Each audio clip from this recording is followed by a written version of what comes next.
ఈ పథకం ప్రారంభమైనప్పటి నుండి 12 సీజన్లకు గాను 80,000 కోట్ల 453.41 కోట్లు రైతు బంధు కింద రైతులకు విడుదల చేయడం జరిగింది అధ్యక్ష. అయితే 23-24కు సంబంధించినటువంటి సహాయం 7,625.14 కోట్లు మాత్రం మా ప్రభుత్వం చెల్లించింది అధ్యక్ష. 18 వరకు పంటల సర్వే రెవెన్యూ శాఖ ద్వారా జరిగేది అధ్యక్ష. అందులో గ్రామం వారీగా పంట వారీగా విస్తీర్ణాన్ని కంటి అంచనాలతో ఉజ్జాయింపుగా చేసేవారు. 18లో భూమి రికార్డుల డిజిటలైజేషన్ తర్వాత పంటల సర్వే వ్యవసాయ శాఖ బాధ్యతగా మారింది అధ్యక్ష. వానాకాలం 19 నాటికి ఏఈఓలు మొబైల్ యాప్ సహాయంతో పంటల నగదు సర్వే ప్రారంభించారు అధ్యక్ష. 19 పంటల నమోదు ప్రారంభం నుంచి రైతు వారీగా రైతు బంధు సాయం పొందిన విస్తీర్ణం మరియు వారి పంట వేసిన విస్తీర్ణం విశ్లేషణ చేయగా సుమారు 21,283.66 కోట్ల సాగు చేయని భూముల కోసం విడుదలయ్యాయని గమనించడం జరిగింది అధ్యక్ష. ఆ టేబుల్ కూడా మీకు నోట్లో ఏ సంవత్సరంలో ఎంత జరిగింది అనేది కూడా మీకు వివరాలు ఇచ్చాం అధ్యక్ష. దీనివల్ల రైతు భూమిని సాగు చేస్తే మాత్రమే ప్రయోజనాలు ఇవ్వాలి అధ్యక్ష. జిఓ ఆర్టీ నెంబర్ 231 ప్రకారం ఈ పథకం యొక్క ముఖ్య ఉద్దేశం అధ్యక్ష. కానీ దీన్ని స్పష్టంగా పేర్కొన్నప్పటికీ అమల్లో చాలా వ్యత్యాసం కనపడుతుంది అధ్యక్ష.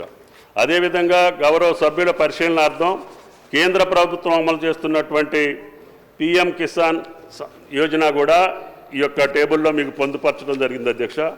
దీనికోసం ఈ యొక్క విధి విధానాలని రూపకల్పన చేయటం కోసం ఆర్థిక మంత్రి ఆధ్వర్యంలో క్యాబినెట్ గౌరవ ముఖ్యమంత్రి గారి ఆదేశాల మేరకి ఒక సబ్ కమిటీని ఏర్పాటు చేసుకొని దీని యొక్క విధి విధానాలని సక్రమంగా గతంలో మాదిరిగా కాకుండా పకడ్బందీగా రైతులకి సాగు చేసినటువంటి భూములకి ఇచ్చేటటువంటి పద్ధతులు ఏదైనా ఉంటే మీరు పరిశీలన చేయమని చెప్పి సబ్ కమిటీకి ఏర్పాటు చేయడం జరిగింది అధ్యక్ష.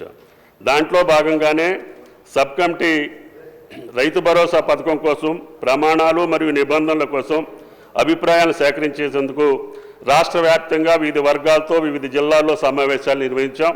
అంతేకాకుండా వీడియో కాన్ఫరెన్స్ ద్వారా రైతుల నుంచి ప్రతిపాదిత పథకం గురించి అభిప్రాయాలు సేకరించాం అధ్యక్ష.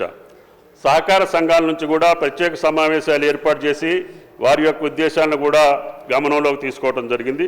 ఇప్పటికే వివిధ మార్గాల ద్వారా అభిప్రాయాన్ని సేకరించిన గౌరవ ముఖ్యమంత్రి గారి ఆదేశాల మేరకు జనవరి నుండి అమలు చేయతలపెట్టినటువంటి రైతు భరోసాకు సంబంధించి గౌరవ సభలో సభ్యుల యొక్క అభిప్రాయాలు కూడా తీసుకొని వీటిని కూడా క్రోడీకరించుకొని భవిష్యత్తులో రైతు భరోసా యొక్క విధి విధానాలని ప్రకటించి రేపు సంక్రాంతి పండుగ నుంచి రైతు భరోసా ఇవ్వాలనేది ప్రభుత్వం యొక్క ఆలోచన అధ్యక్ష.